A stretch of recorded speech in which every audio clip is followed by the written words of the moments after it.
Endlich ist es hier, das Cube New Road. Das erste Mal, dass ein Cube auf dem Kanal gezeigt wird und kein anderes Rad wurde sich öfters von euch in den Kommentaren gewünscht als das New Road. Ich durfte es die letzten Tage rumfahren. Wir machen heute mal ein ausführliches Review von dem SLX hier mit einer unglaublichen Ausstattung für 4.000 €. Und wir wollen natürlich auch darauf eingehen, welche Fragen ihr zum Cube New Road habt. Ich freue mich krass auf dieses Video. Let's go!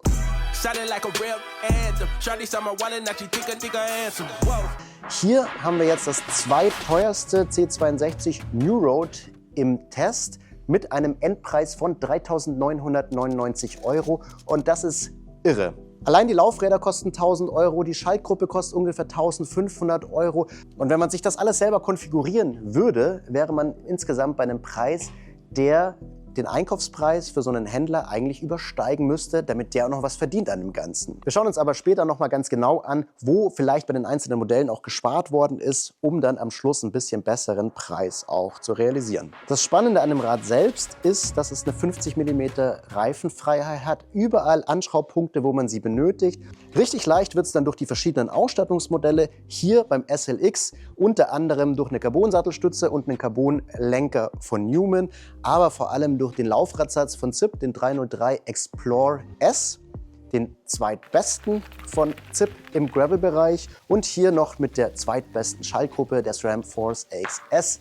Hier allerdings nicht komplett sortenrein. Warum? Schauen wir uns gleich an. Insgesamt kommt dann hier bei unserem Testrad ein Gesamtgewicht von 8,6 Kilogramm raus, wird dann nur noch getoppt von dem SLT, dem Topmodell für 6.000 € mit Newman-Laufrädern, was dann insgesamt nur 7,8 Kilo auf die Waage bringt.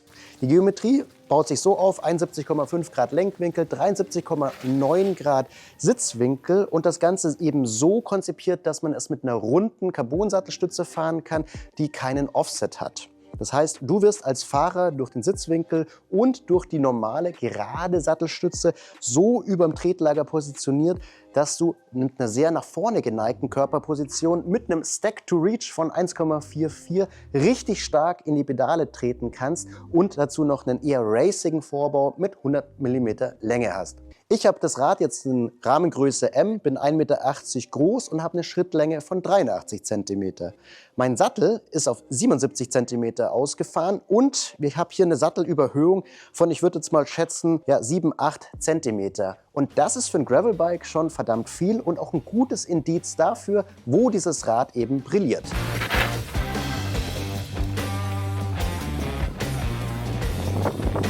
Ich bin mega entzückt, dass dieses Rad 50 mm Reifenfreiheit hat.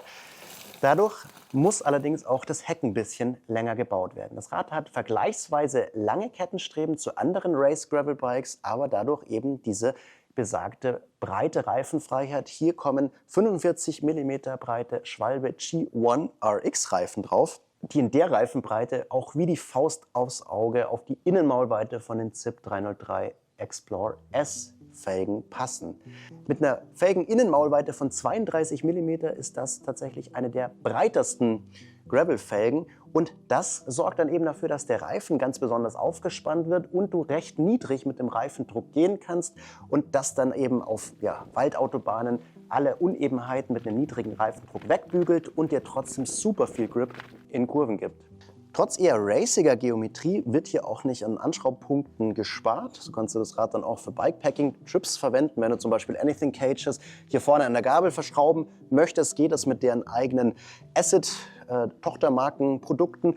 Und es gibt auch hier unter diesem Schutzschild, unter diesem Plastikschild, auch nochmal Anschraubpunkte für eine weitere Trinkflasche. Außerdem hast du hier 2 Trinkflaschenhalter und ein relativ großes Rahmendreieck, was dann dafür sorgt, dass du da dann auch gut Taschen befestigen kannst. Außerdem werden sich Bikepacker oder eher schwerere und große Menschen darüber freuen, dass das zulässige Gesamtgewicht von dem Rad bei 130 Kilogramm liegt und damit bei knapp 10 Kilogramm oder ziemlich genau 10 Kilogramm mehr als bei den allermeisten anderen Rädern.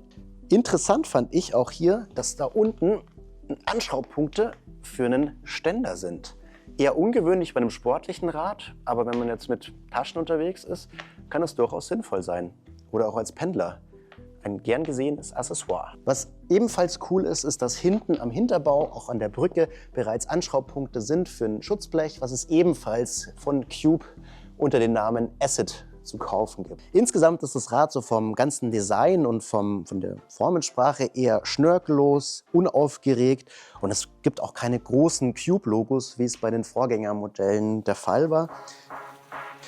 Wer oder was ist dieser Cube eigentlich? Cube ist die größte deutsche Fahrradmarke. Die gibt es seit 1993 und die schieben seit 2022, also kurz nach Corona, im Jahr 1 Million Räder aus Waldershofen, deren Produktionsstätte, raus aus dem Werk. Das ist also dann kein Wunder, dass dann deren Einkaufspreise bei SRAM, bei Shimano, aber auch bei anderen Komponentenherstellern deutlich niedriger ausfallen. Außerdem hat Cube einen riesengroßen Vorteil. Ich wünsche Ihnen viel Spaß mit Cube und Cube Your Life.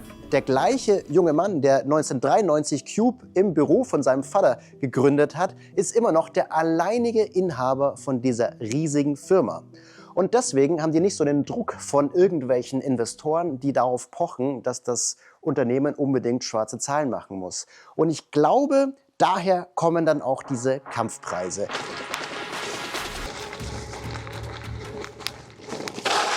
Ui, ui. Die Force-Bremsen sind wirklich ein Traum. Die bremsen so gut dosierbar, dass man sich eigentlich gar nicht verbremsen kann. Und man hat bei jeder Geschwindigkeit auch das Gefühl, man kriegt den Bock auch richtig schnell gebremst. Und wenn wir jetzt gerade bei der Schaltgruppe sind, ganz interessant ist, was hier für einen Schaltgruppenmix verbaut worden ist. Da kann man auf den ersten Blick stutzig werden und auf den zweiten Blick kriegt man dann noch mehr Fragezeichen, wenn man das Ganze mal durchrechnet. Ich sage euch auch warum. Hier vorne ist eine Force-Kurbel mit einem Powermeter drin, eine 40er Kettenblatt und soweit ist eigentlich alles normal. Wenn wir nach hinten schauen, haben wir eine GX Transmission als Schaltwerk verbaut und nicht die normale Force. Das nennt sich dann Mallet und kommt dann mit meistens auch sehr großen Kassetten. Das macht dann ziemlich Sinn, dass man Mountainbike-Kassetten zum Beispiel in Adventure Gravel-Bikes verbaut.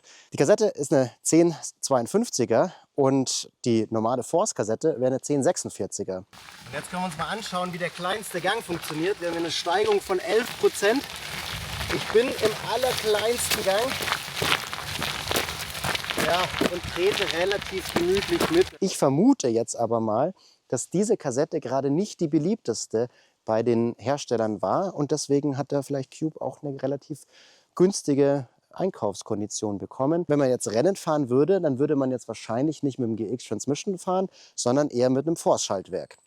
Das ist ein bisschen schneller und auch die Kette hüpft dann schneller zwischen den einzelnen Ritzeln hin und her. Hier ist auch nämlich eine Transmission-Kette verbaut, die dann UVP 100 € kostet, währenddessen einfach eine ganz normale Force-Kette um die 40 bis 60 € kostet. Dennoch gibt es hier keinen großen Haken. Und hier ist jetzt auch nicht der Grund versteckt, warum dieser ganz, ganz verrückte Preis von nur 3.999 € für dieses Rad eben gefunden werden kann. Welche Highlights sind mir die letzten Tage mit dem Rad aufgefallen, beziehungsweise was gibt es auch zu kritisieren am New Road SLX? Super gut gefällt mir, dass es eine runde Carbon-Sattelstütze hat mit diesem Zero Offset. Das ist mega modern. Hingegen die Klemmung hier unten finde ich nicht ganz so elegant gelöst. Ich fände es eigentlich fast schon cooler, wenn man das mit einer klassischen runden Klemmung hier oben machen würde. Der Carbon-Lenker hat gut gearbeitet. Für meinen Geschmack wäre er jetzt hier in der Ausstattungsvariante ein Stücken zu breit in M. Den könnte man ein bisschen schmaler fahren. Ich finde auch, als Wehmutstropfen kann man nennen, dass es einen Alu-Vorbau hat, der allerdings auch hier die Kabel einigermaßen integriert führt. Also man sieht sie auf den ersten Blick nicht, auf den zweiten Blick erkennt man, dass die Kabel vom Lenker hier unterm Vorbau dann in den Acros-Steuersatz geführt werden. Noch ein Wehmutstropfen für alle, die vielleicht mit Aero-Aufsätzen fahren wollen würden. Der Newman Carbon-Lenker, der 150 € UVP kostet, ist nicht dafür freigegeben, dass man hier noch Aufsätze dran verschraubt. Was mir saugut gefällt, ist, dass an der Gabel daran gedacht worden ist, dass man noch einen Kabelkanal frei hat für ein etwaiges Kabel von einem Dynamo. Was ich auch ziemlich geil fand, ist, dass diese Acid-Tasche hier oben auf dem Oberrohr mit dabei ist. Die ist mitgeliefert worden und normalerweise sind solche Taschen, die von den Radlherstellern selber fabriziert werden, immer ziemlicher Murks. Aber selbst bei der Tasche stimmen die Details.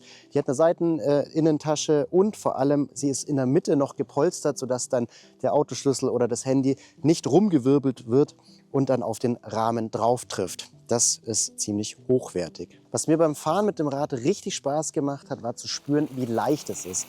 Mit 8,6 Kilo eines der leichteren Carbon-Bikes und auch die Carbon-Laufräder gehen richtig schnell nach vorne. Es ist ein sehr steifes Rad, was dann auch im Antrittsverhalten sofort von dir bemerkt wird und was halt auch einfach Spaß macht, beschleunigt zu werden.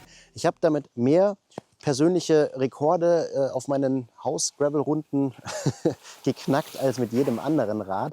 Und dieses Rad kann auch auf der Straße locker mal längere Zeit mit 30 von einem mitteltrainierten Typen wie mir getreten werden. Und obwohl das Rad hochmodern ist in der Geometrie, in der Reifenbreite, aber auch von den Komponenten, vermisst man eine hochmoderne Sache, die man eigentlich an fast jedem modernen Gravelbike heute findet. Und zwar hat es keinen Kofferraum im Unterrohr.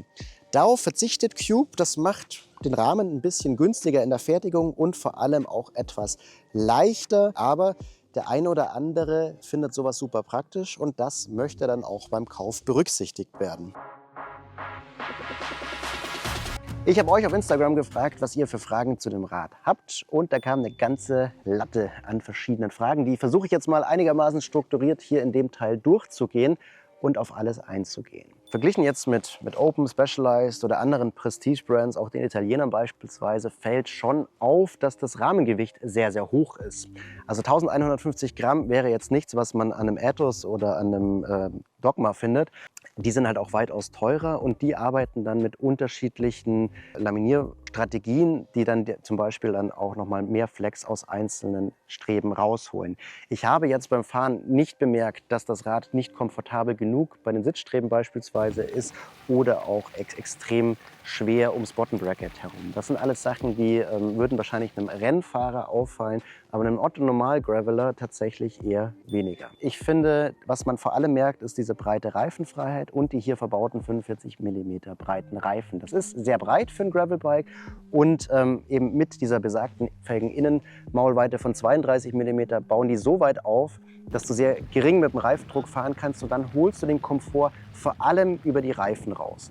Ein Gravelbike, das jetzt nur 40 mm oder sogar weniger Reifenbreite verbaut hat, ist deutlich härter. Dadurch, dass das Rad auch eine Carbon-Sattelstütze hat, die rund ist und dadurch sehr gut funktioniert, also weitaus besser als jetzt eine D-förmige beispielsweise, holt man auch im Heck ziemlich viel Komfort noch heraus. Die nächste Frage, die ich ziemlich spannend fand, war von Netzradler Vergleich zu Rose und Canyon. Das ist ja wahrscheinlich dann auch so der nächste Schritt, wenn du gerade im Markt bist für einen Race Gravelbike, schaust du entweder zum Canyon Grail oder zum Rose Backroad FF.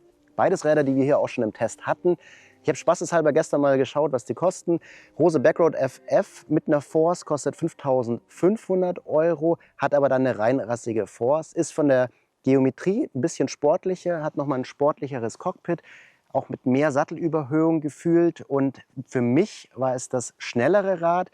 Allerdings muss man dann noch sagen, dass auch bei dem Preis bei Rose die hauseigenen Laufräder drin verbaut werden, die auch eine ziemlich breite Innenmaulweite haben, aber von der Qualität jetzt natürlich nicht so mit dem ZIP 303 Explore S Laufradsatz mithalten können. Mit dem Canyon Grail verglichen fühlte ich mich jetzt auf dem Cube New Road ein bisschen sportlicher unterwegs. Ich hatte beim Canyon aber das Gefühl, dass sich dadurch, dass der Lenker eben sehr vielseitig aufgebaut werden kann, da noch mehr rausgeholt werden kann. Also ich fahre das Canyon Grail ja selber und mag da zum Beispiel am Lenker, dass man die Aerobars eben noch drauf bauen kann. Das kann man bei dem Rad nicht. Und ja, auch das ist deutlich teurer als jetzt hier die 4.000 € fürs Cube New Road. Ich glaube, das ist der momentan spannendste Laufradsatz, den man sich in dieser Preisklasse anschauen kann. Man kann sich natürlich auch noch mal den Laufradsatz drüber anschauen, den 303 Explore SW, den Laufrädern, die dann auch mit einem Golfballprofil auf der Felgenseite als die teureren zu erkennen sind und eben etwas aerodynamischer sind und mit etwas besseren Narben versehen worden sind. Gero Ungeniert möchte wissen, Radstand, kommst du mit den Füßen ans Vorderrad beim Wenden? Nee, also ich habe Schuhgröße 42, das Rad fahre ich in M und ich bin nicht beim Wenden ans Vorderrad gestoßen. Benedikt Smith will wissen, wie gut ist das Rad verarbeitet. Von der Verarbeitung habe ich jetzt an meinem Presserad natürlich jetzt nichts zu beanstanden. Da wurde jede Schraube festgezogen. Es gibt absolut nichts, was ich nochmal irgendwie einstellen hätte müssen. Selbst die Sattelhöhe war für meine Verhältnisse richtig eingestellt. Genau so, wie es sein soll. Hat nichts geklappert, nichts geknarzt.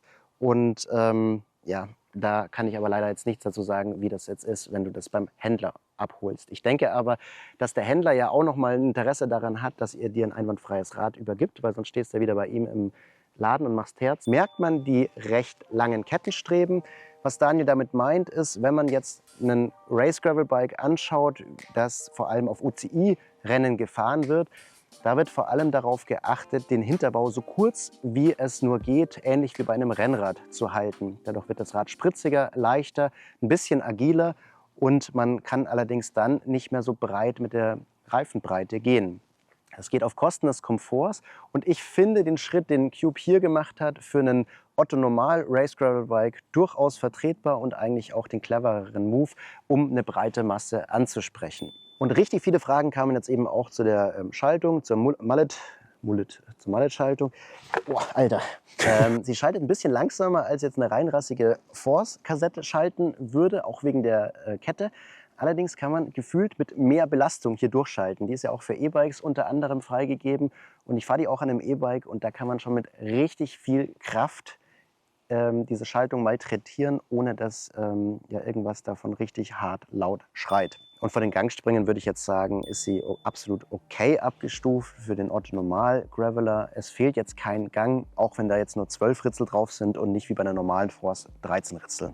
Ich finde fürs Racing auf so Adventure Gravel-Rennen, wie jetzt, keine Ahnung, Trucker oder Unbound, wo es echt darum geht, auch mal so technisch anspruchsvolles Terrain zu fahren, was ja, dir ja auch so Mountainbike-Skills ab und zu abverlangt, sind breite Reifen wichtiger als ein super kurzer Radstand und diese breiten Reifen, die kann dieses Rad eben aufnehmen und dafür wäre das Rad dann auch eher geeignet. Ob das jetzt auf UCI-Gravel-Rennen brilliert, wo man teilweise ja mit Endurance-Rennrädern auch fahren kann, kann sein. Dafür ist zumindest die Geometrie weitestgehend auch vorbereitet, aber in der Konfiguration würde ich es jetzt nicht unbedingt auf einem UCI-Gravel-Rennen fahren.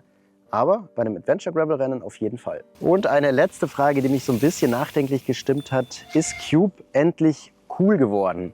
Und ja, das weiß ich jetzt nicht. Also ist es cool, von jeder Fahrradart 3 verschiedene Räder anbieten zu können? Eigentlich schon. Aber vielleicht ticke ich da auch komplett anders. Manche schauen da vielleicht eher auf Preis-Leistung und manche eher auf Prestige. Und das ist ja auch das Schöne beim Fahrradfahren. Da gibt es für jeden die richtige Marke. Ja, was denkst du zu dem Rad? Lass mich das gerne in den Kommentaren wissen. Auch wenn du irgendwelche Fragen zu dem Rad hast, dann versuche ich die dort zu beantworten. Und ich bedanke mich ganz herzlich bei Cube, dass ich jetzt endlich nach 5 Jahren auch ein Testrad von euch bekommen habe. Es hat mir sehr viel Freude gemacht. Und vielen Dank an Holger fürs Filmen von diesem regnerischen Video. Und vielleicht sehen wir uns bei einem der nächsten Videos. Ich würde mich freuen. Bis bald. Ciao.